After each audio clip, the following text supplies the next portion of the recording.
लाहौर की बाज गलियां इतनी तंग हैं कि अगर एक तरफ से औरत आ रही हो और दूसरी तरफ से मर्द, तो दरमियान में सिर्फ निकाह की गुंजाइश बचती है।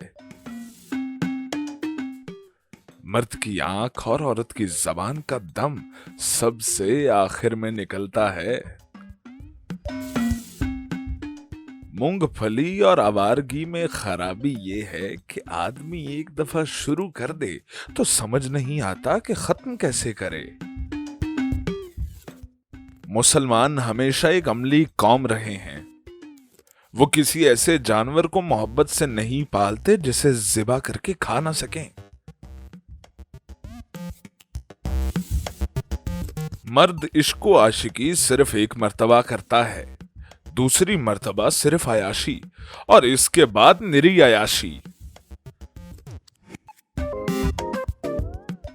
गाली, गिनती, सरगोशी और गंदा लतीफा तो सिर्फ अपनी जबान में ही मजा देता है।